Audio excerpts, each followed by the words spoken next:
PSC tips and ട്രിക്സിലേക്ക് ഏവർക്കും സ്വാഗതം.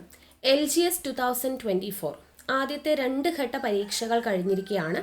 അപ്പോൾ നമ്മൾ കഴിഞ്ഞ 2 ഘട്ടങ്ങളിലും ഒരുപോലെ ആവർത്തിച്ച് ചോദിച്ചിട്ടുള്ള 10 ഹോട്ട് ടോപ്പിക്സ് ഏതൊക്കെയാണെന്നുള്ളത് പറഞ്ഞിട്ടുണ്ടായിരുന്നു. കോമൺ ടോപ്പിക്സ് ഏതൊക്കെയാണെന്നുള്ളത് പറഞ്ഞിട്ടുണ്ടായിരുന്നു. ഇന്നത്തെ ക്ലാസ്സിൽ നമ്മൾ ഡിസ്കസ് ചെയ്യാൻ വേണ്ടി പോകുന്നത് കഴിഞ്ഞ 2 ഘട്ടങ്ങളിലും ആവർത്തിച്ച് ചോദ്യങ്ങൾ വന്നിട്ടുള്ള 10 ടോപ്പിക്സ് ആ ഭാഗത്ത് നിന്നും തിരഞ്ഞെടുത്ത ചോദ്യങ്ങളാണ്. ഏകദേശം 100ഓളം ചോദ്യങ്ങൾ നമ്മൾ ഇന്നത്തെ ക്ലാസ്സിൽ ഡിസ്കസ് ചെയ്യുന്നുണ്ട്. അപ്പോൾ ക്ലാസ് മുഴുവനായിട്ടും കാണുക. അടുത്ത ഘട്ടങ്ങളിലോട്ട് പരീക്ഷയ്ക്ക് തയ്യാറെടുക്കുന്നവർ നിർബന്ധമായും ഈ ചോദ്യങ്ങൾ നോക്കിയിട്ട് വേണം പരീക്ഷയ്ക്ക് പോകാനായിട്ട്. പിന്നെ നമ്മുടെ ക്ലാസ്സുകളൊക്കെ ഇഷ്ടമാണെങ്കിൽ എല്ലാവരും ഒന്ന് ലൈക്ക് ചെയ്യുക. അതുപോലെ തന്നെ മാക്സിമം നിങ്ങളുടെ ഫ്രണ്ട്സിനൊക്കെ ഒന്ന് ഷെയർ ചെയ്ത് കൊടുക്കുക. എന്തെങ്കിലും സജഷൻസ് ഉണ്ടെങ്കിൽ താഴെ കമൻറ്റായിട്ട് അറിയിക്കുക. പിന്നെ പുതിയതായിട്ട് വന്നിട്ടുള്ള ഒരുപാട് പേര് നമ്മുടെ ക്ലാസ്സിൻ്റെ നോട്ടിഫിക്കേഷൻ വരുന്നില്ല എന്ന് പറയുന്നുണ്ട്. അതുപോലെ തന്നെ നോട്ട്സ് അല്ലെങ്കിൽ ലേറ്റസ്റ്റ് അപ്ഡേറ്റ്സ് ഒക്കെ അറിയുന്നത് എങ്ങനെയാണെന്നൊക്കെ ചോദിക്കുന്നുണ്ട്. അപ്പോൾ അതിന് വേണ്ടിയിട്ട് നിങ്ങൾ നമ്മുടെ ടെലിഗ്രാം ചാനലിൽ ജോയിൻ ചെയ്യുക കേട്ടോ. അവിടെയാണ് നിങ്ങൾക്ക് വേണ്ടിയിട്ടുള്ള കാര്യങ്ങളൊക്കെ നമ്മൾ പറയുന്നതും എന്തെങ്കിലും അപ്ഡേറ്റ്സ് ഉണ്ടെങ്കിൽ പറയുന്നതും നോട്ട്സ് എന്തെങ്കിലും പ്രൊവൈഡ് ചെയ്യുന്നതും എല്ലാം നമ്മൾ ടെലിഗ്രാം വഴിയാണ്. പിന്നെ നമ്മുടെ ക്ലാസ്സുകളൊന്നും മിസ്സാവാതെ നിങ്ങൾക്ക് കൃത്യമായിട്ട് മിസ്സാവാതെ കിട്ടാൻ വേണ്ടിയിട്ട് ടെലിഗ്രാമിൽ ജോയിൻ ചെയ്യുക. ടെലിഗ്രാമിൻ്റെ ലിങ്ക് ഞാൻ താഴെ ഡിസ്ക്രിപ്ഷൻ ബോക്സിൽ കൊടുത്തിട്ടുണ്ട്. ഓക്കെ, അപ്പോൾ നമുക്ക് ഒട്ടും വൈകാതെ തന്നെ ക്ലാസ്സിലോട്ട് കിടക്കാം. അപ്പോൾ നമ്മൾ കഴിഞ്ഞ 2 ഘട്ടങ്ങളിൽ ചോദിച്ചിട്ടുള്ള കോമൺ ടോപ്പിക്സ് എന്ന് പറയുന്നത് 10 ടോപ്പിക്കാണ് ഉണ്ടായിരുന്നത്. ഇന്ത്യയിലെ അടിസ്ഥാന വിവരങ്ങൾ, കേരളത്തിലെ വന്യജീവി സങ്കേതങ്ങൾ, കേരളത്തിലെ കായലുകൾ, വൈറ്റമിൻസ്, അതുപോലെ തന്നെ ശബ്ദം, ജീവിതശൈലി രോഗം, ധാതുക്കളും അയിരുകളും, ആറ്റം, പാർലമെൻറ്റ്, അതുപോലെ തന്നെ കേരളത്തിലെ ജലവൈദ്യുത പദ്ധതികൾ. ഇത്രയും ടോപ്പിക്സ് ആണ് നമ്മൾ പറഞ്ഞിട്ടുണ്ടായിരുന്നത്. അപ്പോൾ ഈ 10 ടോപ്പിക്കിൻ്റെ ഭാഗത്ത് വരുന്ന ക്വസ്റ്റ്യൻസ് ആണ് നമ്മൾ ഇന്നത്തെ ക്ലാസ്സിൽ നോക്കുന്നത്. അപ്പോൾ നമുക്ക് ക്ലാസ് എന്തായാലും സ്റ്റാർട്ട് ചെയ്യാം. ആദ്യത്തെ ചോദ്യം ഇന്ത്യയുടെ അടിസ്ഥാന വിവരങ്ങളുമായി ബന്ധപ്പെട്ട ചോദ്യങ്ങളാണ് ആദ്യം നമ്മൾ നോക്കുന്നത്. ആദ്യത്തെ ചോദ്യം, ഇന്ത്യയുമായി വടക്കു പടിഞ്ഞാറ് അതിർത്തി പങ്കിടുന്ന രാജ്യമേത്? ഇന്ത്യയുമായി വടക്കു പടിഞ്ഞാറ് അതിർത്തി പങ്കിടുന്ന രാജ്യമാണ് അഫ്ഗാനിസ്ഥാൻ. അടുത്തത്, ഇന്ത്യയുടെ അതിർത്തി രാജ്യങ്ങളുമായി ബന്ധപ്പെട്ട പ്രസ്താവനകളിൽ ശരിയായത് കണ്ടെത്തുക. ആദ്യത്തേത്, 7 രാജ്യങ്ങൾ ഇന്ത്യയുമായി അതിർത്തി പങ്കിടുന്നു. ശരിയാണ്. ബംഗ്ലാദേശുമായി, ഇവിടെ 7 രാജ്യങ്ങൾ എന്ന് മാത്രമേ കൊടുത്തിട്ടുള്ളൂ. ഇന്ത്യയുമായിട്ട് അതിർത്തി പങ്കിടുന്നു എന്നാണ് പറഞ്ഞിരിക്കുന്നത്. കരയാണോ കടലാണോ എന്ന് പറഞ്ഞിട്ടില്ല. പക്ഷെ നമുക്ക് PSCയുടെ ഫൈനൽ ആൻസർ കീയിൽ ഇതെല്ലാം ശരിയാണ് എന്നുള്ള രീതിയിലാണ് 7 രാജ്യങ്ങൾ കര അതിർത്തിയാണ് പങ്കിടുന്നത് ആക്ച്വലി കേട്ടോ. 2 എണ്ണം സമുദ്ര അതിർത്തി പങ്കിടുന്നുണ്ട്. ഇനി ബംഗ്ലാദേശുമായി ഇന്ത്യ ഏറ്റവും കൂടുതൽ ദൂരം അതിർത്തി പങ്കിടുന്നു. അതും ശരിയാണ്. അഫ്ഗാനിസ്ഥാനുമായി ഇന്ത്യ ഏറ്റവും കുറഞ്ഞ ദൂരം അതിർത്തി പങ്കിടുന്നു. ഇതും ശരിയാണ്. നമുക്ക് ഓപ്ഷൻ ഡി എല്ലാം ശരിയാണ് എന്നതാണ് ആൻസർ. അപ്പോൾ നിങ്ങൾ മനസ്സിലാക്കി വയ്ക്കുക, 7 രാജ്യങ്ങൾ എന്ന് പറയുന്നത് കര അതിർത്തിയാണ് പങ്കിടുന്നത്. കര അതിർത്തി, 2 എണ്ണം സമുദ്ര അതിർത്തിയുമാണ് പങ്കിടുന്നത്. അടുത്ത ചോദ്യം, ഇന്ത്യയിലൂടെ കടന്നു പോകുന്ന ഒരു പ്രധാനപ്പെട്ട അക്ഷാംശ രേഖ ഏതാണ്? ഇന്ത്യയിലൂടെ കടന്നു പോകുന്ന പ്രധാന അക്ഷാംശ രേഖ ഉത്തരായന രേഖ. ഏത് രാജ്യമാണ് ഇന്ത്യയുമായി ഏറ്റവും അധികം കരാതിർത്തി പങ്കിടുന്നത്? അടുത്ത ചോദ്യം, ഇന്ത്യയുമായി ഏറ്റവും അധികം കരാതിർത്തി പങ്കിടുന്നത് ബംഗ്ലാദേശ്. അടുത്തത്, ഇന്ത്യക്കും ശ്രീലങ്കയ്ക്കും ഇടയിൽ സ്ഥിതി ചെയ്യുന്ന കടലിടുക്ക് ഏത്? ഇന്ത്യക്കും ശ്രീലങ്കയ്ക്കും ഇടയിൽ സ്ഥിതി ചെയ്യുന്ന കടലിടുക്ക് പാക് കടലിടുക്ക്. ഇന്ത്യയുടെ അക്ഷാംശ സ്ഥാനമാണ് ചോദിച്ചിരിക്കുന്നത്. ഇന്ത്യയുടെ അക്ഷാംശ സ്ഥാനം ഓപ്ഷൻ സി ആണ്. 8 ഡിഗ്രി 4 മിനിറ്റ് വടക്ക് മുതൽ 37 ഡിഗ്രി 6 മിനിറ്റ് വടക്ക് വരെ. അപ്പോൾ ഇനിയും നമുക്ക് ഇന്ത്യയുടെ അടിസ്ഥാന വിവരങ്ങൾ എന്ന് പറയുന്ന ഭാഗത്ത് ഈ പറയുന്ന എല്ലാ പോയിന്റ്സും ചേർത്തൊക്കെ ആയിരിക്കും ചോദ്യങ്ങൾ വരിക. അപ്പോൾ അതുകൊണ്ടാണ് നമ്മൾ ഇങ്ങനെ ചോദ്യങ്ങൾ ഡിസ്കസ് ചെയ്യുന്നത് കേട്ടോ. അടുത്ത ചോദ്യം, വലിപ്പത്തിൽ ലോകരാജ്യങ്ങളിൽ ഇന്ത്യക്ക് എത്രാമത്തെ സ്ഥാനമാണ് ഉള്ളത്? വലിപ്പത്തിൽ ലോകരാജ്യങ്ങളിൽ ഇന്ത്യയുടെ സ്ഥാനം എന്ന് പറയുന്നത് 7ാം സ്ഥാനമാണ്. 7ാം സ്ഥാനം. ഇന്ത്യയുടെ തെക്കേ അറ്റമായി കണക്കാക്കുന്നത് താഴെ തന്നിട്ടുള്ളവയിൽ ഏതാണ്? ഇന്ത്യയുടെ തെക്കേ അറ്റമായിട്ട് കണക്കാക്കുന്നത് ഇന്ദിരാ പോയിന്റ് ആണ്. അപ്പോൾ ഈ കഴിഞ്ഞ പരീക്ഷയ്ക്ക് നമുക്ക് ഈ പറയുന്ന പോയിന്റ്സ് ഒക്കെ അവിടെ ഉൾപ്പെട്ടിട്ടുണ്ടായിരുന്നു. ഇന്ദിരാ കോള്, ഇന്ദിരാ പോയിന്റ്, വലിപ്പത്തിൽ 7ാം സ്ഥാനം എന്നുള്ള പോയിന്റ്സ് ഒക്കെ അവിടെ സ്റ്റേറ്റ്മെന്റ് ആയിട്ട് വന്നിട്ടുണ്ടായിരുന്നു. അടുത്തത്, 4 ഇന്ത്യൻ സംസ്ഥാനങ്ങളെ വലിപ്പത്തിനനുസരിച്ച് ക്രമീകരിച്ചിരിക്കുന്നു. ശരിയായ ക്രമീകരണം കണ്ടെത്തുക. വലിപ്പം അനുസരിച്ച് ശരിയായി ക്രമീകരിക്കുമ്പോൾ ആൻസർ വരുന്നത് ഓപ്ഷൻ എ ആണ്. രാജസ്ഥാൻ, അത് കഴിഞ്ഞ് മധ്യപ്രദേശ്, അത് കഴിഞ്ഞ് മഹാരാഷ്ട്ര, ദെൻ ഉത്തർപ്രദേശ്. രാജസ്ഥാൻ, മധ്യപ്രദേശ്, മഹാരാഷ്ട്ര, പിന്നെ ഉത്തർപ്രദേശ് കേട്ടോ. അടുത്ത ചോദ്യം, ഇന്ത്യയിലെ ഏറ്റവും ചെറിയ യൂണിയൻ ടെറിട്ടറി ഏതാണ്? ഇന്ത്യയിലെ ഏറ്റവും ചെറിയ യൂണിയൻ ടെറിട്ടറി ലക്ഷദ്വീപാണ്. ലക്ഷദ്വീപാണ് ഇന്ത്യയിലെ ഏറ്റവും ചെറിയ യൂണിയൻ ടെറിട്ടറി. അടുത്ത ചോദ്യം, ഇന്ത്യയെയും പാകിസ്ഥാനെയും തമ്മിൽ വേർതിരിക്കുന്ന അതിർത്തി രേഖ. ഇന്ത്യയെയും പാകിസ്ഥാനെയും തമ്മിൽ വേർതിരിക്കുന്ന അതിർത്തി രേഖയാണ് റാഡ്ക്ലിഫ് രേഖ. റാഡ്ക്ലിഫ് രേഖ. ഇന്ത്യയിൽ ഏറ്റവും കൂടുതൽ കടൽ തീരമുള്ള സംസ്ഥാനം. ഇന്ത്യയിൽ ഏറ്റവും കൂടുതൽ കടൽ തീരമുള്ളത് ഗുജറാത്ത് ആണ്. ഗുജറാത്ത്. ആൻഡമാൻ നിക്കോബാർ ദ്വീപസമൂഹവുമായി ബന്ധപ്പെട്ട പ്രസ്താവനയിൽ ശരിയായത് കണ്ടെത്തുക എന്നാണ് പറഞ്ഞിരിക്കുന്നത്. ഉത്തരം വരുന്നത് ഓപ്ഷൻ ബി ആണ്. 2ഉം 3ഉമാണ് ശരി. ഏകദേശം 200 ദ്വീപുകൾ ഉൾപ്പെടുന്നതാണ് ആൻഡമാൻ. പോർട്ട് ബ്ലെയർ ആണ് ഈ ദ്വീപ സമൂഹത്തിന്റെ തലസ്ഥാനം. ഇത് രണ്ടുമാണ് ശരി. SCERT ഫാക്ട്സ് ആണ് കേട്ടോ കൊടുത്തിരിക്കുന്നത്. ഇനി അറബിക്കടലിലാണ് സ്ഥിതി ചെയ്യുന്നത്. 36 ദ്വീപുകൾ ഉൾപ്പെടുന്നതാണ് എന്ന് പറഞ്ഞു കൊടുത്തിട്ടുണ്ട്. ഈ 36 ദ്വീപുകൾ ഉൾപ്പെടുന്നതും അറബിക്കടലിൽ സ്ഥിതി ചെയ്യുന്നു എന്ന് പറയുന്നതും ലക്ഷദ്വീപിനെ കുറിച്ചാണ് പറയുന്നത്. ലക്ഷദ്വീപിനെ കുറിച്ചാണ് പറയുന്നത്. ബാക്കി രണ്ടുമാണ് ആൻഡമാനെ കുറിച്ച് പറയുന്നത്. അടുത്ത ചോദ്യം, താഴെ നൽകിയിരിക്കുന്നവയിൽ ഇന്ത്യൻ ഉപദ്വീപിന്റെ തെക്കേ അറ്റം. ഇന്ത്യൻ ഉപദ്വീപിന്റെ തെക്കേ അറ്റം കന്യാകുമാരിയാണ്. കന്യാകുമാരിയാണ് ഇന്ത്യൻ ഉപദ്വീപിന്റെ തെക്കേ അറ്റം. അടുത്ത ചോദ്യം, ഇന്ത്യയിലെ ഏറ്റവും ഉയരം കൂടിയ കൊടുമുടി. ഇന്ത്യയിലെ ഏറ്റവും ഉയരം കൂടിയ കൊടുമുടി എന്ന് പറയുന്നത് K2 ആണ്. മൗണ്ട് K2 അഥവാ ഗോഡ്വിൻ ഓസ്റ്റിൻ ആണ്. അടുത്ത ചോദ്യം, ഇന്ത്യയുടെ മധ്യഭാഗത്തുകൂടി കടന്നു പോകുന്ന രേഖാംശ രേഖ ഏത്? ഇന്ത്യയുടെ മധ്യഭാഗത്തുകൂടി കടന്നു പോകുന്ന രേഖാംശ രേഖ ഉത്തരായന രേഖ. ഉത്തരായന രേഖ. അപ്പോൾ ഇത്രയും ചോദ്യങ്ങളാണ് ഇന്ത്യയുടെ അടിസ്ഥാന വിവരങ്ങൾ എന്ന് പറയുന്ന ഭാഗത്ത് നിന്നും ഇപ്പോൾ ലേറ്റസ്റ്റ് ആയിട്ട് നടന്ന 2024 നടന്ന പരീക്ഷകളിൽ ചോദിച്ചിട്ടുള്ള ചോദ്യങ്ങൾ. അപ്പോൾ ഈ പോയിന്റ്സ് ഒക്കെ തന്നെ നമുക്ക് ഇനി വരുന്ന ഘട്ടങ്ങളിൽ പ്രതീക്ഷിക്കാം. അടുത്ത നമ്മുടെ ടോപ്പിക് എന്ന് പറയുന്നത് കേരളത്തിലെ വന്യജീവി സങ്കേതങ്ങൾ, ദേശീയോദ്യാനങ്ങൾ എന്ന് പറയുന്ന ഭാഗമാണ്. അപ്പോൾ ആ ഭാഗത്ത് നിന്നും നമുക്ക് ചോദിച്ചിട്ടുള്ള 2024 ചോദിച്ചിട്ടുള്ള ക്വസ്റ്റ്യൻസ് ആണ് നമ്മൾ ഡിസ്കസ് ചെയ്യുന്നത്. ആദ്യത്തെ ചോദ്യം, വംശനാശം സംഭവിച്ചുകൊണ്ടിരിക്കുന്ന വരയാടുകളെ സംരക്ഷിക്കുന്ന കേരളത്തിലെ ദേശീയോദ്യാനം. വരയാടുകളെ സംരക്ഷിക്കുന്ന ദേശീയോദ്യാനം ഏതാണ്? ഇരവികുളമാണ്. ഇരവികുളം. കേരളത്തിലെ വന്യജീവി സങ്കേതങ്ങളും അവ സ്ഥിതി ചെയ്യുന്ന ജില്ലകളും ശരിയായി യോജിച്ച ജോഡികൾ കണ്ടെത്തുക എന്ന് പറഞ്ഞിട്ടുണ്ട്. ഉത്തരം ഓപ്ഷൻ എ ആണ് കേട്ടോ. ശരിയായത് കരിമ്പുഴ മലപ്പുറം എന്നുള്ളതും ചെന്തുരുണി കൊല്ലം എന്നുള്ളതുമാണ് ശരി. ബാക്കി രണ്ടും എന്താ തെറ്റിയേ? ചിമ്മിനി എന്ന് പറയുന്നത് തൃശ്ശൂർ ജില്ലയിലും ചൂലന്നൂർ എന്ന് പറയുന്നത് പാലക്കാട് ജില്ലയിലുമാണ്. അപ്പോൾ അത് അങ്ങോട്ടും ഇങ്ങോട്ടും തിരിച്ചാണ് കൊടുത്തിരിക്കുന്നത്. അതുകൊണ്ടാണത് തെറ്റിപ്പോയത്. അപ്പോൾ കരിമ്പുഴ മലപ്പുറം, ചിമ്മിനി തൃശ്ശൂർ, ചെന്തുരുണി കൊല്ലം, ചൂലന്നൂർ പാലക്കാട് ഓർത്തിരിക്കുക. അടുത്ത ചോദ്യം, സൈലന്റ് വാലി ദേശീയോദ്യാനം സംബന്ധിച്ച പ്രസ്താവനകളിൽ തെറ്റായത് കണ്ടെത്തുക. തെറ്റായത് ഓപ്ഷൻ സി ആണ്. 3 മാത്രം. 1984 നിലവിൽ വന്നത് മലപ്പുറം ജില്ലയിൽ എന്ന് കൊടുത്തിട്ടുണ്ട്. നമുക്കറിയാം സൈലന്റ് വാലി എന്ന് പറയുന്നത് പാലക്കാട് ജില്ലയിലാണ്. പാലക്കാട് ജില്ലയിലാണ് സ്ഥിതി ചെയ്യുന്നത്. അതുകൊണ്ടാണ് അത് തെറ്റിപ്പോയത്. ബാക്കി രണ്ടും ശരിയാണ്. വംശനാശ ഭീഷണി നേരിടുന്ന സിംഹവാലൻ കുരങ്ങുകളെ കാണപ്പെടുന്നു എന്നുള്ളതും ചീവിടുകൾ അപൂർവമായതുകൊണ്ടാണ് ഇതിന് നിശബ്ദ താഴ്വര എന്ന പേര് വന്നത്. അത് രണ്ടും ശരിയാണ്. 1984 നിലവിൽ വന്നത്. ഏത് ജില്ലയിലാണ്? പാലക്കാട് ജില്ലയിലാണ്. അടുത്ത ചോദ്യം, സിംഹവാലൻ കുരങ്ങുകൾക്ക് പേരുകേട്ട ദേശീയോദ്യാനം ഏത്? ഇപ്പം നമ്മൾ പറഞ്ഞതേ ഉള്ളൂ. സിംഹവാലൻ കുരങ്ങുകൾക്ക് പേര് കേട്ടത് സൈലന്റ് വാലി. Silent Valley. അടുത്തത് ചേരുംപടി ചേർക്കുക. ചേരുംപടി ചേർക്കുക. ഉത്തരം ഓപ്ഷൻ എ ആണ്. നെയ്യാർ വന്യജീവി സങ്കേതം ഏത് ജില്ലയിലാണ്? തിരുവനന്തപുരം ജില്ലയിലാണ്. ചെന്തുരുണി വന്യജീവി സങ്കേതം കൊല്ലം ജില്ലയിലാണ്. കരിമ്പുഴ വന്യജീവി സങ്കേതം മലപ്പുറമാണ്. കൊട്ടിയൂർ വന്യജീവി സങ്കേതം കണ്ണൂരാണ്. അപ്പോൾ തന്നിരിക്കുന്നത് കറക്റ്റായിട്ട് തന്നെയാണ് തന്നിരിക്കുന്നത്.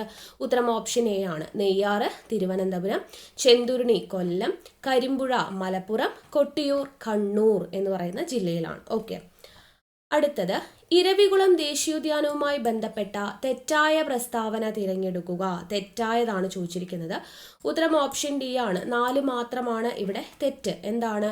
തേക്കടി വന്യജീവി സങ്കേതം എന്ന് അറിയപ്പെടുന്നു എന്നാണ് കൊടുത്തിരിക്കുന്നത്. അപ്പം തേക്കടി വന്യജീവി സങ്കേതം എന്ന പേരിൽ അറിയപ്പെടുന്നത് ഏതല്ല?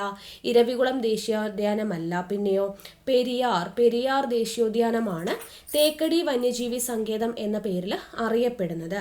അതാണത് തെറ്റിപ്പോയത്. ബാക്കിയെല്ലാം ശരിയാണ്. കേരളത്തിലെ ആദ്യത്തെ ദേശീയോദ്യാനമാണ്.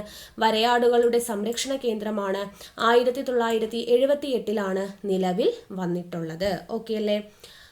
അടുത്ത ചോദ്യം, ചുവടെ തന്നിരിക്കുന്ന വന്യജീവി സങ്കേതങ്ങളിൽ ഇടുക്കി ജില്ലയുമായി ബന്ധമില്ലാത്തത് ഏതാണ്?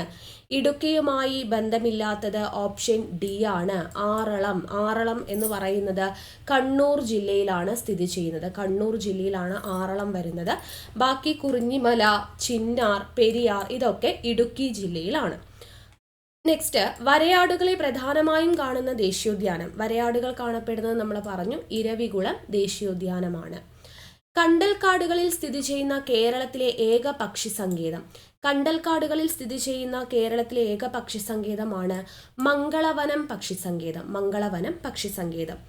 കേരളത്തിൽ ഏറ്റവും കൂടുതൽ നാഷണൽ പാർക്കുകൾ ഉള്ളത് ഏത് ജില്ലയിലാണ്? ഏറ്റവും കൂടുതൽ നാഷണൽ പാർക്കുകൾ ഉള്ളത് ഓപ്ഷൻ സി ആണ്, ഇടുക്കി ജില്ല. ഇടുക്കി ജില്ലയിലാണ്. കേരളത്തിലെ ഏറ്റവും ചെറിയ ദേശീയോദ്യാനം. കേരളത്തിലെ ഏറ്റവും ചെറിയ ദേശീയോദ്യാനം പാമ്പാടും ചോലയാണ്. പാമ്പാടും ചോല. അടുത്തത്, കേരളത്തിലെ ദേശീയോദ്യാനത്തെ സംബന്ധിച്ച പ്രസ്താവനകളിൽ ശരിയായത് കണ്ടെത്തുക. ശരിയായത് ഓപ്ഷൻ ബി ആണ്, 1, 2, 4. ലോക പൈതൃക പട്ടികയിൽ ഉൾപ്പെട്ട ദേശീയോദ്യാനമാണ് സൈലന്റ് വാലി. ശരിയാണ്. ഏറ്റവും കൂടുതൽ ജൈവ വൈവിധ്യമുള്ള ദേശീയോദ്യാനമാണ് സൈലന്റ് വാലി. ശരിയാണ്. ദെൻ വരയാടുകളുടെ സംരക്ഷണ കേന്ദ്രമാണ് ഇരവികുളം. നമ്മൾ കുറേ തവണയായി പറയുന്നു. ഇനി അടുത്ത മൂന്നാമത്തെ എന്തുകൊണ്ടാണ് തെറ്റിയത്? കേരളത്തിലെ ഏറ്റവും ചെറിയ ദേശീയോദ്യാനം ഇരവികുളം എന്ന് കൊടുത്തിട്ടുണ്ട്. നമ്മൾ തൊട്ട് മുൻപ് പറഞ്ഞു കേരളത്തിലെ ഏറ്റവും ചെറിയ ദേശീയോദ്യാനം ഏതാണ്? പാമ്പാടും ചോലയാണ്. പാമ്പാടും ചോല. അപ്പം അതുകൊണ്ടാണത് തെറ്റിപ്പോയത്. അടുത്ത ചോദ്യം, കേരളത്തിലെ ആദ്യത്തെ വന്യജീവി സങ്കേതം. തൊട്ടു മുൻപ് പറഞ്ഞു കേരളത്തിലെ ആദ്യത്തെ വന്യജീവി സങ്കേതമാണ് ഇത്, പെരിയാർ. പെരിയാർ വന്യജീവി സങ്കേതമാണ് കേരളത്തിലെ ആദ്യത്തെ വന്യജീവി സങ്കേതം. അടുത്തത്, കേരളത്തിലെ വന്യജീവി സങ്കേതങ്ങളെ സംബന്ധിച്ച് ശരിയായ പ്രസ്താവന കണ്ടെത്തുക. ശരിയായ പ്രസ്താവന ഓപ്ഷൻ എ ആണ്, 1, 2 ശരി. കേരളത്തിൽ പൂമ്പാറ്റകളുടെ ദേശാടനം ആദ്യമായി നിരീക്ഷിക്കപ്പെട്ട വന്യജീവി സങ്കേതം ആറളമാണ്. ശരിയാണ്. Then silent Valley of Kannur എന്നറിയപ്പെടുന്ന വന്യജീവി സങ്കേതം ആറളമാണ്. അതും ശരി. ഇനി അടുത്തത് എന്തുകൊണ്ട് തെറ്റി? 3, 4. കേരളത്തിലെ ഏറ്റവും വലിയ വന്യജീവി സങ്കേതം വയനാട് എന്ന് കൊടുത്തിട്ടുണ്ട്. അത് തെറ്റാണ്. ഏറ്റവും വലിയ വന്യജീവി സങ്കേതം എന്ന് പറയുന്നത് പെരിയാറാണ്. പെരിയാർ വന്യജീവി സങ്കേതമാണ് ഏറ്റവും വലിയ വന്യജീവി സങ്കേതം എന്ന് പറയുന്നത്. ഇനി നീലഗിരി ബയോസ്ഫിയർ റിസർവിന്റെ ഭാഗമായ കേരളത്തിലെ വന്യജീവി സങ്കേതം പെരിയാർ ആണെന്ന് കൊടുത്തിട്ടുണ്ട്. അത് തെറ്റാണ്. നീലഗിരിയുടെ ഭാഗമായിട്ടുള്ളത് സൈലന്റ് വാലി ആണ്. Silent Valley. അപ്പം അതുകൊണ്ടാണത് തെറ്റിപ്പോയത്. ബാക്കി രണ്ടും ശരിയാണ്. അടുത്തത്, കേരളത്തിലെ ദേശീയോദ്യാനങ്ങളെ സംബന്ധിച്ച തെറ്റായ പ്രസ്താവന കണ്ടെത്തുക. തെറ്റായ പ്രസ്താവന ഓപ്ഷൻ സി ആണ്, 2, 4. അപ്പോൾ ഏറ്റവും കൂടുതൽ ദേശീയോദ്യാനങ്ങളുള്ള ജില്ല ഇടുക്കി ജില്ല. അത് ശരിയാണ്. പിന്നെ കേരളത്തിലെ ഏറ്റവും ചെറിയ ദേശീയോദ്യാനം പാമ്പാടും ചോല. അത് രണ്ടും ശരിയാണ്. എന്തുകൊണ്ടാണ് 2, 4 തെറ്റിയത്? കേരളത്തിലെ ആദ്യത്തെ ദേശീയോദ്യാനം സൈലന്റ് വാലി എന്ന് കൊടുത്തിട്ടുണ്ട്. അത് തെറ്റാണ്. കേരളത്തിലെ ആദ്യത്തെ ദേശീയോദ്യാനം ഏതാണ്? ഇരവികുളമാണ്. ഇരവികുളമാണ് ആദ്യത്തെ ദേശീയോദ്യാനം. ഇനി വംശനാശ ഭീഷണി നേരിടുന്ന സിംഹവാലൻ കുരങ്ങൾ കാണപ്പെടുന്ന ദേശീയോദ്യാനം ഇരവികുളം എന്ന് കൊടുത്തിട്ടുണ്ട്. അല്ല. എവിടെയാണ് കാണപ്പെടുന്നത് സിംഹവാലൻ കുരങ്ങുകൾ? സൈലന്റ് വാലിയിലാണ് കാണപ്പെടുന്നത്. സൈലന്റ് വാലിയിലാണ് കാണപ്പെടുന്നത്. അപ്പോൾ അത് അങ്ങോട്ടും ഇങ്ങോട്ടും തിരിച്ചാണ് കൊടുത്തിരിക്കുന്നത്. അതുകൊണ്ടാണത് തെറ്റിപ്പോയത്. ഓക്കെ, അപ്പോൾ ഇത്രയുമാണ് നമ്മുടെ വന്യജീവി സങ്കേതങ്ങൾ, ദേശീയോദ്യാനങ്ങൾ എന്ന് പറയുന്ന ഭാഗത്ത് 2024 പരീക്ഷകളിൽ ചോദിച്ചിട്ടുള്ള ചോദ്യങ്ങൾ. ഇനി അടുത്ത നമ്മുടെ ടോപ്പിക്കാണ് കായലുകൾ എന്ന് പറയുന്നത്. അപ്പോൾ നമുക്ക് നോക്കാം കായലുകളെ കുറിച്ചുള്ള ചോദ്യങ്ങൾ. കേരളത്തിലെ ഏറ്റവും വലിയ കായൽ ഏതാണ്? ഏറ്റവും വലിയ കായൽ വേമ്പനാട്ടു കായലാണ്. വേമ്പനാട്ടു കായൽ. അടുത്തത്, കേരളത്തിലെ കായലുകളെ സംബന്ധിച്ച പ്രസ്താവനയിൽ ശരിയല്ലാത്തവ കണ്ടെത്തുക. ശരിയല്ലാത്തത് ഓപ്ഷൻ ബി ആണ്, 2 മാത്രം. കേരളത്തിലെ ഏറ്റവും വലിയ കായൽ അഷ്ടമുടിക്കായൽ. നമ്മൾ ആദ്യം ചോദ്യം പറഞ്ഞത് തന്നെ എന്താണ്? കേരളത്തിലെ ഏറ്റവും വലിയ കായൽ എന്ന് പറയുന്നത് വേമ്പനാട്ട് കായലാണ്. അപ്പം അത് തെറ്റിപ്പോയി. ബാക്കി രണ്ടും ശരിയാണ്. കേരളത്തിലെ ശാസ്താംകോട്ട കായൽ കൊല്ലം ജില്ലയിൽ സ്ഥിതി ചെയ്യുന്നു എന്നുള്ളത് ശരിയായിട്ടുള്ളതാണ്. സമുദ്രനിരപ്പിൽ നിന്നും ഉയരത്തിൽ സ്ഥിതി ചെയ്യുന്ന പൂക്കോട് കായൽ വയനാട് ജില്ലയിലാണെന്നും ശരിയാണ്. ഓക്കെ, അടുത്ത ചോദ്യം, ഏത് ജില്ലയിലാണ് കേരളത്തിലെ ഏറ്റവും വലിയ ശുദ്ധജല തടാകം സ്ഥിതി ചെയ്യുന്നത്? തൊട്ടു മുൻപ് നമ്മൾ പറഞ്ഞു ഏറ്റവും വലിയ ശുദ്ധജല തടാകം ശാസ്താംകോട്ടയാണ്. ശാസ്താംകോട്ട എവിടെയാണ് സ്ഥിതി ചെയ്യുന്നത്? കൊല്ലം ജില്ലയിലാണ് സ്ഥിതി ചെയ്യുന്നത്. കൊല്ലം ജില്ലയിൽ. അടുത്തത് തണ്ണീർമുക്കം ബണ്ട് നിർമ്മിച്ചിരിക്കുന്ന കായൽ. തണ്ണീർമുക്കം ബണ്ട് നിർമ്മിച്ചിരിക്കുന്ന കായൽ വേമ്പനാട്ട് കായലാണ്, വേമ്പനാട്ടു കായൽ. അടുത്തത് കേരളത്തിലെ ഏറ്റവും വലിയ ശുദ്ധജല തടാകം. നമ്മൾ തൊട്ട് മുൻപ് പറഞ്ഞല്ലേ, വലിയ ശുദ്ധജല തടാകം എവിടെയാണെന്ന് ചോദിച്ചു, കൊല്ലമാണെന്ന് പറഞ്ഞു. ഏതാണ് വലിയ ശുദ്ധജല തടാകം? ശാസ്താംകോട്ടയാണ്, ശാസ്താംകോട്ട. അടുത്തത് താഴെ തന്നിരിക്കുന്നവയിൽ കൂട്ടത്തിൽ ചേരാത്തത് കണ്ടെത്തുക. കൂട്ടത്തിൽ ചേരാത്തത് അഷ്ടമുടിക്കായലാണ്. കാരണം എന്താ? ബാക്കി ശാസ്താംകോട്ട കായൽ, പൂക്കോട് തടാകം, വെള്ളായണി തടാകം ഇതെല്ലാം ശുദ്ധജല തടാകങ്ങളാണ് എന്നുള്ളത് കൊണ്ട്. ഓക്കെ, അപ്പം അത്രയാണ് കായലുകളെ കുറിച്ചുള്ള ക്വസ്റ്റ്യൻസ്. ഇനി അടുത്ത ടോപ്പിക് എന്ന് പറയുന്നത് വൈറ്റമിൻസ് ആണ്. വൈറ്റമിൻസിനെ കുറിച്ചുള്ള ചോദ്യങ്ങൾ നോക്കാം. കണ്ണിലെ കോർണിയ വരണ്ട് അതാര്യമാകുന്ന സിറോഫ്താൽമിയ എന്ന രോഗത്തിന് കാരണമാകുന്നത് ഏത് വിറ്റമിൻ്റെ തുടർച്ചയായ അഭാവമാണ്? സിറോഫ്താൽമിയയ്ക്ക് കാരണം ഏതാണ്? വിറ്റമിൻ എയുടെ തുടർച്ചയായ അഭാവമാണ് സിറോഫ്താൽമിയയ്ക്ക് കാരണം. എന്താണ് സിറോഫ്താൽമിയ? കണ്ണിലെ കോർണിയ വരണ്ട് അതാര്യമാകുന്ന അവസ്ഥയാണ്. അടുത്ത ചോദ്യം, താഴെ തന്നിരിക്കുന്ന ജീവകങ്ങളെ സംബന്ധിച്ച പ്രസ്താവനകളിൽ തെറ്റായ പ്രസ്താവനകൾ ഏത് എന്നാണ് ചോദിച്ചിരിക്കുന്നത്. അപ്പം തെറ്റായത് ഓപ്ഷൻ ബി ആണ്, 4 മാത്രം. മോണ, ത്വക്ക്, പല്ല്, രക്തകോശങ്ങൾ എന്നിവയുടെ ആരോഗ്യത്തിന് സഹായിക്കുന്ന ജീവകമാണ് ജീവകം ബി എന്ന് പറയുന്നത്. അത് തെറ്റാണ്, ജീവകം ബി അല്ല, ജീവകം സി ആണ് സഹായിക്കുന്നത്. ബാക്കിയെല്ലാം ശരിയാണ്. കണ്ണ്, ത്വക്ക്, മുടി എന്നിവയുടെ ആരോഗ്യത്തിന് സഹായിക്കുന്ന ജീവകമാണ് ജീവകം എ എന്നുള്ളത്. നാഡികളുടെയും ചുവന്ന രക്താണുക്കളുടെയും ആരോഗ്യത്തിന് സഹായിക്കുന്ന ജീവകമാണ് ജീവകം ഇ, ശരിയാണ്. മുറിവുണ്ടാവുമ്പോൾ രക്തം കട്ട പിടിക്കാൻ സഹായിക്കുന്ന ജീവകമാണ് ജീവകം കെ, അതും ശരിയായിട്ടുള്ള പ്രസ്താവനയാണ്. അടുത്ത ചോദ്യം, സിറോഫ്താൽമിയ എന്ന രോഗമുണ്ടാവുന്നത് ഏത് വിറ്റമിൻ്റെ തുടർച്ചയായ അഭാവം മൂലമാണ്? വീണ്ടും ചോദിച്ചു. ഏതാ? വിറ്റമിൻ എ ആണ്, വിറ്റമിൻ എയുടെ തുടർച്ചയായ അഭാവം. 4Ds എന്നറിയപ്പെടുന്ന സവിശേഷ ലക്ഷണങ്ങൾ പ്രകടമാക്കുന്ന അപര്യാപ്തതാ രോഗം. 4Ds എന്നറിയപ്പെടുന്നത് ഏതാ? പെല്ലഗ്രയാണ്, പെല്ലഗ്ര. താഴെ പറയുന്ന പ്രസ്താവനകളിൽ ബെറിബെറിയെ സംബന്ധിച്ച് ശരിയായ ഓപ്ഷൻ. ബെറിബെറിയുമായി ബന്ധപ്പെട്ട ശരിയായത് 2, 4, 5 2, 4, 5 ഏതൊക്കെയാ? തയാമിൻ്റെ അഭാവം മൂലമുണ്ടാകുന്ന രോഗമാണ് ബെറിബെറി. പിന്നെയോ ഈ രോഗം കൂടുതലുള്ള രാജ്യങ്ങളിൽ പ്രധാന ഭക്ഷണമായി മിനുക്കിയ അരി ഉൾപ്പെടുത്തുന്നതായി കണ്ടുവരുന്നു. കാരണം തവിടിൽ അടങ്ങിയിട്ടുള്ളതാണ് അല്ലേ വിറ്റമിൻ B1 എന്ന് പറയുന്നത്, തയാമിൻ എന്ന് പറയുന്നത് തവിടിലാണ് അടങ്ങിയിട്ടുള്ളത്. അപ്പം അതുകൊണ്ട് ഈ രോഗം കൂടുതലുള്ള രാജ്യങ്ങളിൽ എന്താണ് കൊടുക്കുന്നത്? മിനുക്കിയ അരിയാണ് കൊണ്ടുവരുന്നത്. പിന്നെ ന്യൂറൈറ്റിസ്, പക്ഷാഘാതം, പേശിവേദന, മാനസിക തകർച്ച, ഹൃദയസ്തംഭനം എന്നിവയാണ് ഇതിൻ്റെ ലക്ഷണങ്ങൾ എന്ന് പറയുന്നത്. അപ്പോൾ ബെറിബെറി എന്ന് പറയുന്നത് തയാമിൻ്റെ അഭാവം മൂലം ഉണ്ടാകുന്നു. ഈ രോഗം കൂടുതലുള്ള രാജ്യങ്ങളിൽ പ്രധാന ഭക്ഷണം എന്ന് പറയുന്നത് മിനുക്കിയ അരിയാണ്. ന്യൂറൈറ്റിസ്, പക്ഷാഘാതം, പേശിവേദന, മാനസിക തകർച്ച, ഹൃദയസ്തംഭനം എന്നിവയാണ് ബെറിബെറിയുടെ ലക്ഷണങ്ങൾ എന്നുള്ളത് ഓർത്തിരിക്കുക. അടുത്ത ചോദ്യം, വിറ്റമിൻ എയുടെ തുടർച്ചയായ അഭാവം മൂലം നേത്രാവരണവും കോർണിയയും വരണ്ട് കോർണിയ അതാര്യമായി തീരുന്ന അവസ്ഥയ്ക്ക് പറയുന്ന പേര് എന്താണ്? ഇത്രയും നേരം പേര് തന്നിട്ട് അത് ഏത് വൈറ്റമിൻ കൊണ്ടാണെന്ന് പറഞ്ഞു. ഇവിടെ വിറ്റമിൻ തന്നിട്ട് എന്താണ് അവസ്ഥ എന്ന് ചോദിച്ചു. ഉത്തരം എന്താ? Xerophthalmia, xerophthalmia. അടുത്തത്, രോഗത്തിൻ്റെ പേരും അതിൻ്റെ കാരണവും തന്നിട്ടുണ്ട്. ഇതിലേതൊക്കെയാണ് ശരി എന്നുള്ളതാണ് ചോദിച്ചിരിക്കുന്നത്. അപ്പോൾ ഇതിലേതൊക്കെയാണ് ശരിയായിട്ടുള്ളത്? ഉത്തരം ഓപ്ഷൻ സി ആണ്, 1 മാത്രമാണ് ശരിയായിട്ടുള്ളത്. നിശാന്തത എന്ന് പറയുന്നത് വൈറ്റമിൻ എയുടെ കുറവ് കൊണ്ട് റോഡോപ്സിൻ്റെ പുനർനിർമ്മാണം തടസ്സപ്പെടുന്നു എന്നുള്ളതാണ് കറക്റ്റ് ആയിട്ടുള്ളത്. വൈറ്റമിൻ എയുടെ കുറവ് കൊണ്ട് റോഡോപ്സിൻ്റെ പുനർനിർമ്മാണം തടസ്സപ്പെടുന്നു, അതാണ് നിശാന്തത. ബാക്കി രണ്ടും തെറ്റി. എന്തുകൊണ്ടാണ്? സിറോഫ്താൽമിയ എന്ന് വെച്ചാൽ വിറ്റമിൻ എയുടെ തുടർച്ചയായ അഭാവം കൊണ്ട് നേത്രാവരണവും കോർണിയയും വരണ്ട് കോർണിയ അതാര്യമായി തീരുന്നു, നമ്മൾ കുറേ തവണയായി പറയുന്നു. അപ്പോൾ ഇതാണ് കറക്റ്റായിട്ട് വരേണ്ടത്. അടുത്തത് ഗ്ലോക്കോമ. ഗ്ലോക്കോമ എന്നാൽ എന്താണ്? അക്വസ് ദ്രവത്തിൻ്റെ പുനരാകിരണം നടക്കാത്തതിനാൽ കണ്ണിനുള്ളിൽ മർദ്ദം കൂടുന്ന അവസ്ഥയാണ് ഗ്ലോക്കോമ എന്ന് പറയുന്നത്. അപ്പോൾ അത് അങ്ങോട്ടും ഇങ്ങോട്ടും തിരിച്ചാണ് കൊടുത്തിരിക്കുന്നത്, അതുകൊണ്ടാണ് തെറ്റിപ്പോയത്. അപ്പം നിശാന്തത എന്നാൽ വൈറ്റമിൻ എയുടെ കുറവ് കൊണ്ട് റോഡോപ്സിൻ്റെ പുനർനിർമ്മാണം തടസ്സപ്പെടുന്നു. സിറോഫ്താൽമിയ എന്നാൽ വിറ്റമിൻ എയുടെ തുടർച്ചയായ അഭാവം കൊണ്ട് നേത്രാവരണവും കോർണിയയും വരണ്ട കോർണിയ അതാര്യമായി തീരുന്നു. ഗ്ലോക്കോമ എന്നാൽ അക്വസ് ദ്രവത്തിൻ്റെ പുനരാകിരണം നടക്കാത്തതിനാൽ കണ്ണിനുള്ളിൽ മർദ്ദം കൂടുന്ന അവസ്ഥയാണ്. അടുത്തത് ശരിയായ ജോഡി ഏതാണെന്നാണ് ചോദിച്ചിരിക്കുന്നത്. ഉത്തരം ഓപ്ഷൻ സി ആണ്, ജീവകം എ. ജീവകം എയുടെ അപര്യാപ്തതാ രോഗം ഏതാണ്? നിശാന്തതയാണ്. ഇനി ജീവകം ബിയുടേത് നമ്മൾ പറഞ്ഞു ബെറി. ജീവകം സിയുടേത് ഏതാണ്? സ്കർവി ആണ്. ജീവകം ഡിയുടേത് ഏതാണ്? റിക്കറ്റ്സ് ആണ്. ജീവകം ഡിയുടേത് റിക്കറ്റ്സ് ആണ്. ഈ രക്തം കട്ടപിടിക്കാൻ സഹായിക്കുന്ന വൈറ്റമിൻ ഏതാണ്? വൈറ്റമിൻ കെ ആണ് രക്തം കട്ടപിടിക്കാൻ സഹായിക്കുന്ന വൈറ്റമിൻ എന്ന് പറയുന്നത്. അടുത്തത് അസ്ഥികൾ കനം കുറഞ്ഞ് വളയുന്നു. ഇത് ഏത് അപര്യാപ്തത രോഗത്തിന്റെ ലക്ഷണമാണ്?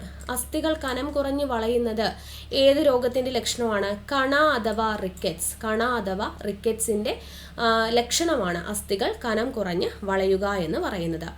അടുത്തത് വിറ്റമിനുകളുമായി ബന്ധപ്പെട്ട പ്രസ്താവനകളിൽ ശരിയല്ലാത്തത് ഏത്? ശരിയല്ലാത്തത് ഓപ്ഷൻ ബി ആണ്. വിറ്റമിൻ സി കൊഴുപ്പിൽ ലയിക്കുന്നവയാണ് എന്നാണ് പറഞ്ഞിരിക്കുന്നത്.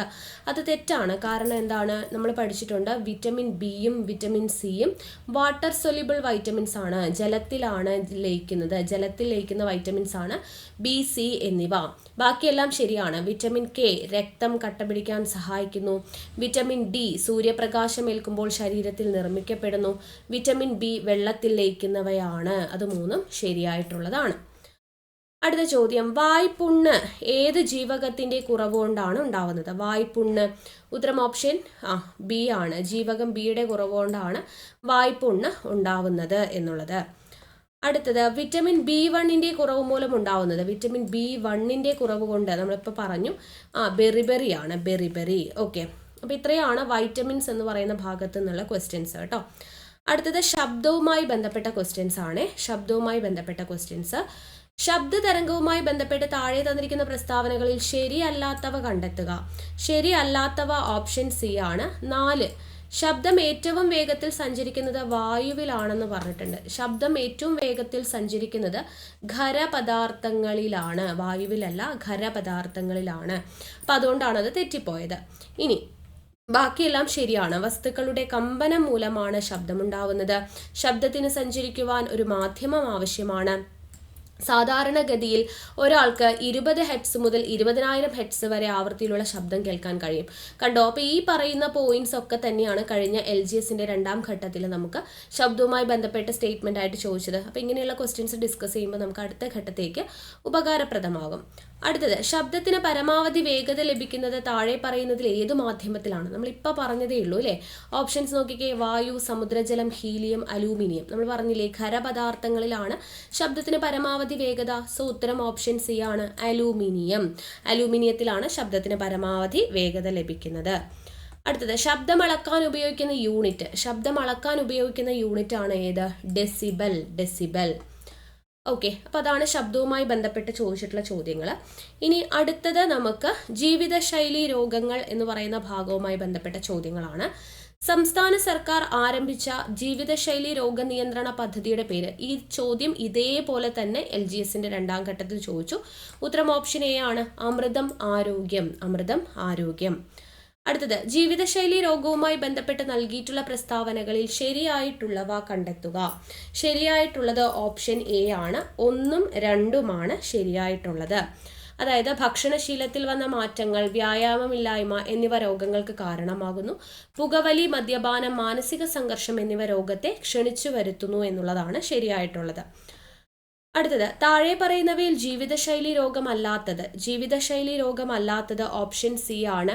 തൊണ്ടമുള്ള് അഥവാ ഡിഫ്തീരിയ ഒരു ബാക്ടീരിയ രോഗമാണ്. ബാക്കി ഫാറ്റി ലിവർ, ഹൃദയാഘാതം, അമിത രക്തസമ്മർദ്ദം ഇതൊക്കെ ജീവിതശൈലി രോഗങ്ങളാണ്. അടുത്തതും ചോദിച്ചിരിക്കുന്നത് നോക്കിക്കേ.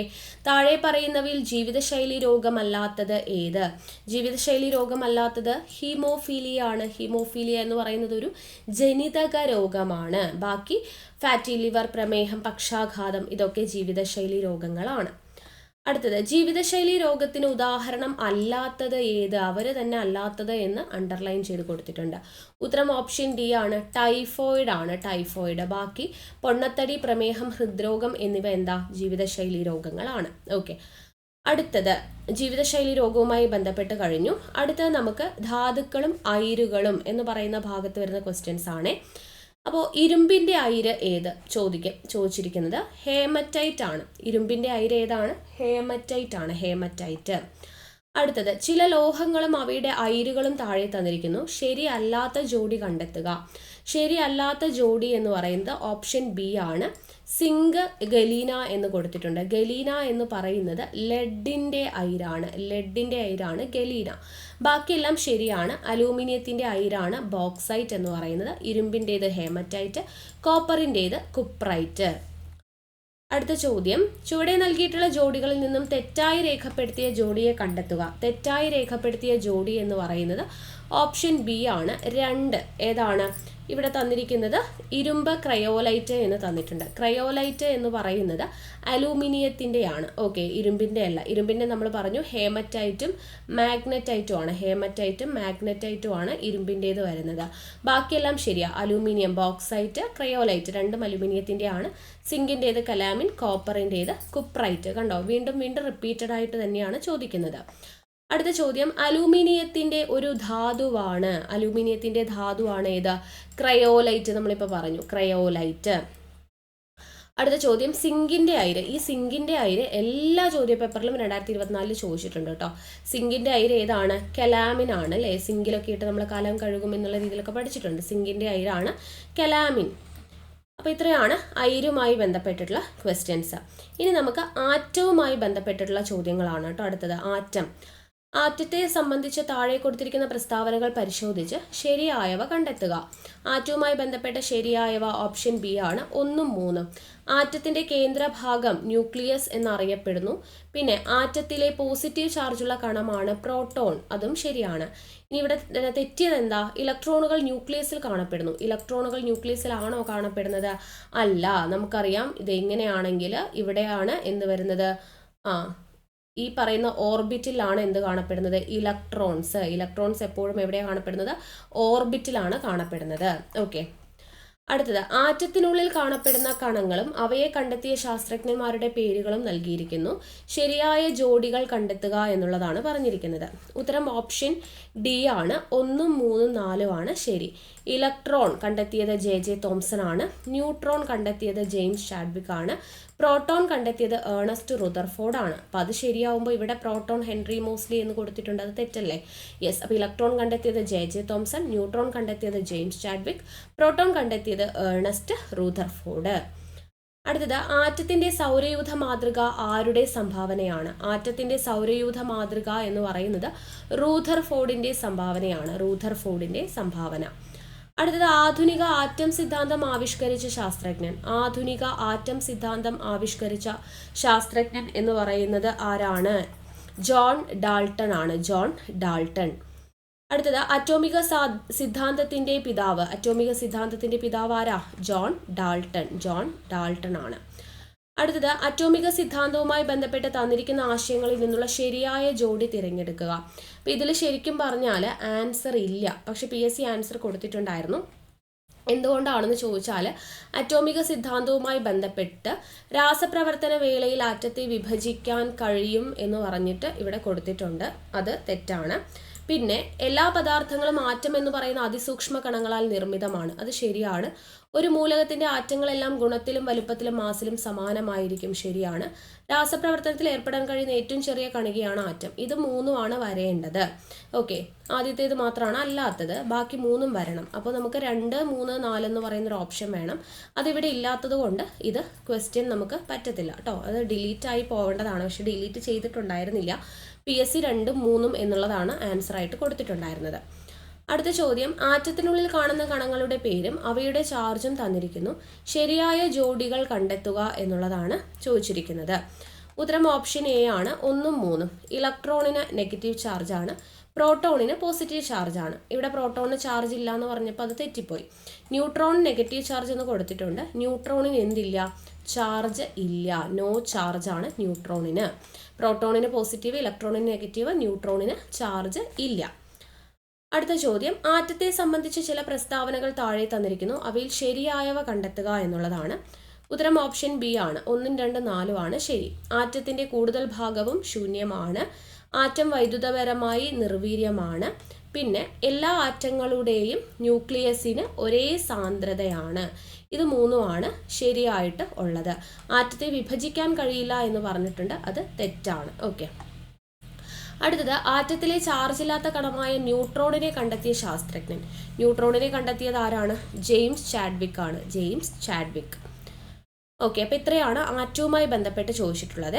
അടുത്തത് നമ്മൾ പാർലമെൻറ്റ്, അതിലെ ലോക്സഭ രാജ്യസഭയെ കുറിച്ചാണ് കഴിഞ്ഞ 2 ഘട്ടങ്ങളിലും ചോദ്യം വന്നത്. അപ്പോൾ നമുക്ക് നോക്കാം. ആദ്യത്തെ ചോദ്യം, ഇന്ത്യൻ പാർലമെന്റിന്റെ സംയുക്ത സമ്മേളനം വിളിച്ചു ചേർക്കുന്നത് ആരാണ്? സംയുക്ത സമ്മേളനം വിളിച്ചു ചേർക്കുന്നത് രാഷ്ട്രപതിയാണ്. സംയുക്ത സമ്മേളനവുമായി ബന്ധപ്പെട്ടിട്ടുള്ള ആർട്ടിക്കിൾ എത്രയാണ്? 108 ആണ്. 108. താഴെ തന്നിരിക്കുന്ന പ്രസ്താവന സാധൂകരിക്കുക എന്ന് പറഞ്ഞിട്ടുണ്ട്. ഉത്തരം വരുന്നത് ഓപ്ഷൻ ബി ആണ്. എ, ബി, ഡി തെറ്റ് എന്നുള്ളതാണ് കേട്ടോ. ഇവിടെ എന്തുകൊണ്ടാണ് തെറ്റ്? ലോക്സഭ ഒരു സ്ഥിരം സഭയാണ് എന്ന് പറഞ്ഞിട്ടുണ്ട്. അത് തെറ്റല്ലേ? ലോക്സഭ എന്ന് പറയുന്നത് സ്ഥിരം സഭയല്ല. ലോക്സഭയ്ക്ക് കാലാവധിയുണ്ട്. പിന്നെ രാജ്യസഭയിലെ അംഗങ്ങളെ തിരഞ്ഞെടുക്കുന്നത് FPTP അനുസരിച്ചിട്ടാണ്. FPTP അനുസരിച്ചിട്ടാണോ? അല്ല, ആനുപാതിക പ്രാതിനിധ്യം അനുസരിച്ചിട്ടാണ്. ആനുപാതിക പ്രാതിനിധ്യം അനുസരിച്ചിട്ടാണ്. Proportional representation. ഓക്കെ, അപ്പോൾ ആനുപാതിക പ്രാതിനിധ്യം അനുസരിച്ചിട്ടാണ് രാജ്യസഭയിലെ അംഗങ്ങളെ തിരഞ്ഞെടുക്കുന്നത്. പിന്നെ രാജ്യസഭയുടെ നടപടികൾ നിയന്ത്രിക്കുന്നത് സ്പീക്കർ ആണെന്ന് കൊടുത്തിട്ടുണ്ട്. അത് തെറ്റാണ്. ലോക്സഭയാണ് സ്പീക്കർ. രാജ്യസഭയിലാണെങ്കിൽ ആരാണ്? ഉപരാഷ്ട്രപതിയാണ്. ഉപരാഷ്ട്രപതി. അപ്പം അതുകൊണ്ടാണ് അത് 3 തെറ്റിപ്പോയത്. ബാക്കി ഇന്ത്യയിൽ 543 ലോക്സഭാ നിയോജക മണ്ഡലങ്ങളുണ്ട് എന്നുള്ളത് ശരിയായിട്ടുള്ള പ്രസ്താവനയാണ്. അടുത്തത്, നിയമനിർമ്മാണത്തിനുള്ള അധികാരം പാർലമെന്റിനാണ്. താഴെ പറയുന്ന പ്രസ്താവനകളിൽ ശരിയായത് ഏതെല്ലാം? ശരിയായത് ഓപ്ഷൻ എ ആണ്. 1ഉം 3ഉം. നിയമനിർമ്മാണത്തിൽ രാജ്യസഭയ്ക്കും ലോക്സഭയ്ക്കും എന്താണ്? തുല്യ അധികാരമാണ്. നിയമനിർമ്മാണത്തിൽ രാഷ്ട്രപതിക്ക് പരിമിതമായ വീറ്റോ അധികാരമുണ്ട്. ഇനി അടുത്തത് എന്തുകൊണ്ടാണ് തെറ്റിയത്? രണ്ടാമത്തേത്, ധനകാര്യ ബില്ലുകൾ ആരംഭിക്കുന്നത് രാജ്യസഭയിലായിരിക്കും എന്നാണ് കൊടുത്തിരിക്കുന്നത്. അത് തെറ്റാണ്. ലോക്സഭയിലാണ് എപ്പോഴും ധനകാര്യ ബില്ലുകൾ ആരംഭിക്കുക. ധനകാര്യ ബില്ലുമായി ബന്ധപ്പെട്ട എല്ലാ അധികാരങ്ങളും കൂടുതലുള്ളത് ലോക്സഭയ്ക്കാണ്. അടുത്തത്, രാജ്യസഭയുടെ പ്രത്യേക അധികാരങ്ങളെ സംബന്ധിക്കുന്ന ശരിയായ പ്രസ്താവന ഏതാണ് എന്നാണ് ചോദിച്ചിരിക്കുന്നത്. രാജ്യസഭയുടെ അധികാരവുമായി ബന്ധപ്പെട്ട് ഉത്തരം ഓപ്ഷൻ ബി ആണ്. 1ഉം 2ഉമാണ് ശരി. സംസ്ഥാനങ്ങളെ ബാധിക്കുന്ന എല്ലാ പ്രശ്നങ്ങളും രാജ്യസഭയുടെ അംഗീകാരത്തിനും പരിഗണനയ്ക്കും വിടണം എന്നുള്ളതും, സംസ്ഥാന പട്ടികയിലെ വിഷയങ്ങൾ രാജ്യത്തിന്റെ പൊതു താല്പര്യം പരിഗണിച്ച് യൂണിയൻ ലിസ്റ്റിലോ കൺകറന്റ് ലിസ്റ്റിലോ മാറ്റണമെങ്കിൽ അതിന് രാജ്യസഭയുടെ അംഗീകാരം വേണം എന്നുള്ളതും കേട്ടോ. അപ്പോൾ സംസ്ഥാനങ്ങളെ ബാധിക്കുന്ന എല്ലാ പ്രശ്നങ്ങളും രാജ്യസഭയുടെ അംഗീകാരത്തിനും പരിഗണനയ്ക്കും വിടണം. പിന്നെയോ സംസ്ഥാന പട്ടിക സ്റ്റേറ്റ് ലിസ്റ്റിലുള്ള വിഷയങ്ങൾ രാജ്യത്തിന്റെ പൊതു താല്പര്യം പരിഗണിച്ചിട്ട് യൂണിയൻ ലിസ്റ്റിലേക്കോ കൺകറന്റ് ലിസ്റ്റിലേക്കോ മാറ്റണമെങ്കിൽ ആരുടെ അംഗീകാരം വേണം? രാജ്യസഭയുടെ അംഗീകാരം വേണം. അടുത്ത ചോദ്യം, താഴെ കൊടുത്തിരിക്കുന്നവയിൽ രാജ്യസഭയുമായി ബന്ധപ്പെട്ട തെറ്റായ വസ്തുതകൾ ഏതെല്ലാം? തെറ്റായത് ഓപ്ഷൻ സി ആണ്. 2, 3, 4 മാത്രം എന്നുള്ളതാണ് ഇവിടെ കൊടുത്തിട്ടുള്ളത്. ഇവിടെ രാജ്യസഭ സ്പീക്കർ സ്ഥാനം ഉപരാഷ്ട്രപതി വഹിക്കുന്നു. അത് കറക്റ്റായിട്ടാണ് കൊടുത്തിരിക്കുന്നത്. രാജ്യസഭയുടെ അധ്യക്ഷൻ ഉപരാഷ്ട്രപതിയാണ്. ബാക്കി എന്തുകൊണ്ട് തെറ്റിപ്പോയി? രാജ്യസഭ ഒരു സ്ഥിരം സഭയല്ല എന്ന് കൊടുത്തിട്ടുണ്ട്. രാജ്യസഭ എന്ന് പറയുന്നത് ഒരു സ്ഥിരം സഭയാണ്. അതുകൊണ്ടാണ് അത് തെറ്റിയത്. ഇനി രാജ്യസഭാംഗങ്ങളെ 5 വർഷത്തേക്ക് തിരഞ്ഞെടുക്കുന്നു. 5 അല്ല 6 വർഷത്തേക്കാണ്. പിന്നെ രാജ്യസഭ ജനങ്ങളുടെ പ്രതിനിധി സഭയാണ്. ജനങ്ങളുടെ പ്രതിനിധി സഭ ഏതാണ്? ലോക്സഭയാണ്. രാജ്യസഭ എന്ന് പറയുന്നത് കൗൺസിൽ ഓഫ് സ്റ്റേറ്റ്സ് എന്നാണ് പറയുക അല്ലേ? കൗൺസിൽ ഓഫ് സ്റ്റേറ്റ്സ് എന്നാണ് രാജ്യസഭ അറിയപ്പെടുന്നത്. ജനങ്ങളുടെ പ്രതിനിധി സഭ ലോക്സഭയാണ്. അതുകൊണ്ടാണ് അത് തെറ്റിപ്പോയത്. അടുത്തത്, അപ്പോൾ ഇത്രയാണ് നമ്മുടെ പാർലമെന്റ്, ലോക്സഭ, രാജ്യസഭയെക്കുറിച്ചുള്ള ചോദ്യങ്ങൾ. അടുത്ത ടോപ്പിക് എന്ന് പറയുന്നത് വൈദ്യുത പദ്ധതികൾ. കേരളത്തിലെ വൈദ്യുത പദ്ധതികളെ കുറിച്ചാണ്. അപ്പോൾ നോക്കാം. കേരളത്തിലെ വൈദ്യുത പദ്ധതി സംബന്ധിച്ച് ശരിയായ പ്രസ്താവനകൾ കണ്ടെത്തുക. ശരിയായ പ്രസ്താവനകൾ. ഉത്തരം ഓപ്ഷൻ ഡി ആണ്. ഇവിടെ എല്ലാം ശരിയാണ്. കേരളത്തിലെ വൈദ്യുത ഉൽപാദനത്തിന്റെ പ്രധാന സ്രോതസ് ജലമാണ്. കേരളത്തിലെ ആദ്യത്തെ ജലവൈദ്യുത പദ്ധതി പള്ളിവാസൽ. കേരളത്തിലെ ഏറ്റവും വലിയ ജലവൈദ്യുത പദ്ധതി ഇടുക്കി ജലവൈദ്യുത പദ്ധതി. എല്ലാം ശരിയാണ്. അടുത്തത്, മുതിരപ്പുഴയാറിൽ സ്ഥിതി ചെയ്യുന്ന കേരളത്തിലെ ജലവൈദ്യുത നിലയങ്ങൾ ഏതൊക്കെ? മുതിരപ്പുഴയാറിൽ സ്ഥിതി ചെയ്യുന്നത് ഓപ്ഷൻ എ ആണ്. 1 മാത്രം. അതായത് പള്ളിവാസൽ, ചെങ്കുളം എന്നിവയാണ് മുതിരപ്പുഴയിൽ സ്ഥിതി ചെയ്യുന്നത്. അടുത്ത ചോദ്യം, പ്രസിദ്ധമായ ശബരിഗിരി ജലവൈദ്യുത പദ്ധതി ഏത് നദിയിലാണ്? ശബരിഗിരി സ്ഥിതി ചെയ്യുന്നത് നെയ്യാറിലാണ്. നെയ്യാർ. അടുത്തത്, തന്നിരിക്കുന്ന ജലവൈദ്യുത പദ്ധതികളിൽ ചേരാത്ത ജോഡി കണ്ടെത്തുക. ഇവിടെ ചേരാത്ത ജോഡി ഓപ്ഷൻ ബി ആണ്. ബാക്കി പള്ളിവാസൽ ഇടുക്കി ജില്ലയിലാണ്, കുറ്റ്യാടി കോഴിക്കോടാണ്, കല്ലട കൊല്ലത്താണ്, ഷോളയാർ ഇവിടെ പാലക്കാട് എന്നാണ് തന്നിട്ടുള്ളത്. ഷോളയാർ എവിടെയാണ്? തൃശ്ശൂർ ജില്ലയിലാണ് സ്ഥിതി ചെയ്യുന്നത്. തൃശ്ശൂർ ജില്ല. അടുത്തത് പെരിങ്ങൽകുത്ത് ജലവൈദ്യുത പദ്ധതി ഏത് നദിയിലാണ്? പെരിങ്ങൽകുത്ത് ജലവൈദ്യുത പദ്ധതി ചാലക്കുടി പുഴയിലാണ്. ചാലക്കുടി പുഴ. ഇനി കേരളത്തിലെ ജലവൈദ്യുത പദ്ധതികളെ സംബന്ധിച്ച തെറ്റായ പ്രസ്താവന കണ്ടെത്തുക. തെറ്റായ പ്രസ്താവന ഓപ്ഷൻ ബി ആണ്. 2ഉം 4ഉം ആണ് തെറ്റ്. അതായത് ഇവിടെ മലബാറിലെ ആദ്യത്തെ ജലവൈദ്യുത പദ്ധതി ശബരിഗിരി എന്ന് തന്നിട്ടുണ്ട്. മലബാറിലെ ആദ്യത്തെ ജലവൈദ്യുത പദ്ധതി ഏതാണ്? കുറ്റ്യാടിയാണ്. കുറ്റ്യാടി. പിന്നെ 4 ഇടുക്കി ജലവൈദ്യുത പദ്ധതിയുടെ സ്ഥാപിത ഉൽപാദന ശേഷി 650 മെഗാവാട്ട് എന്ന് കൊടുത്തിട്ടുണ്ട്. 780 മെഗാവാട്ടാണ്. അപ്പോൾ അതുകൊണ്ടാണ് തെറ്റിപ്പോയത്. ബാക്കി 2ഉം ശരിയാണ്. ഇടുക്കി ജലവൈദ്യുത പദ്ധതിയുടെ നിർമ്മാണത്തിന് സഹായിച്ച രാജ്യം കാനഡയാണ്. സ്വകാര്യ മേഖലയിൽ പ്രവർത്തിക്കുന്ന ആദ്യത്തെ ജലവൈദ്യുത പദ്ധതി മണിയാറാണ്. ഇത് 2ഉം ശരിയാണ്. ഓക്കെ. അടുത്ത ചോദ്യം, കക്കാട് ജലവൈദ്യുത പദ്ധതി ഏത് ജില്ലയിലാണ്? കക്കാട് ജലവൈദ്യുത പദ്ധതി പത്തനംതിട്ട ജില്ലയിലാണ്. പത്തനംതിട്ട ജില്ലയിലാണ്. അപ്പോൾ ഇത്രയുമാണ് നമ്മുടെ ചോദ്യങ്ങൾ എന്ന് പറയുന്നത്. അപ്പോൾ കഴിഞ്ഞ LGSന്റെ 2 ഘട്ടങ്ങളിലും ആവർത്തിച്ച് ചോദിച്ച 10 ടോപ്പിക്സ്, ആ ഭാഗത്തു നിന്നും PSC 2024 പരീക്ഷകളിൽ ചോദിച്ചിട്ടുള്ള മാക്സിമം ചോദ്യങ്ങൾ നമ്മൾ ഡിസ്കസ് ചെയ്തിട്ടുണ്ട്. അപ്പോൾ ഈ ഭാഗങ്ങളിൽ നിന്നും ഈ പറഞ്ഞ ചോദ്യങ്ങളുമായിട്ടൊക്കെ ബന്ധപ്പെടുത്തി തന്നെയാണ് ഇനി അടുത്ത ഘട്ടങ്ങളിലും ചോദ്യങ്ങൾ വരിക. തീർച്ചയാണ്. അപ്പോൾ എന്തായാലും നിങ്ങൾക്ക് എല്ലാ മാർക്കും സ്കോർ ചെയ്യാൻ വേണ്ടി പറ്റട്ടെ. ഓക്കെ. അപ്പോൾ അടുത്ത ഘട്ടങ്ങളിലേക്ക് പരീക്ഷയ്ക്ക് തയ്യാറെടുക്കുന്നവർ നല്ല രീതിയിൽ തന്നെ നമ്മുടെ ക്ലാസ്സുകൾ കണ്ട് പ്രയോജനപ്പെടുത്തുക. ക്ലാസ് മിസ്സാവാതിരിക്കാനായിട്ട് ടെലിഗ്രാം ചാനലിൽ ജോയിൻ ചെയ്യാനായിട്ട് ആരും മറക്കരുത്. അപ്പോൾ വീണ്ടും അടുത്ത ക്ലാസ്സുമായിട്ട് കാണാം. താങ്ക്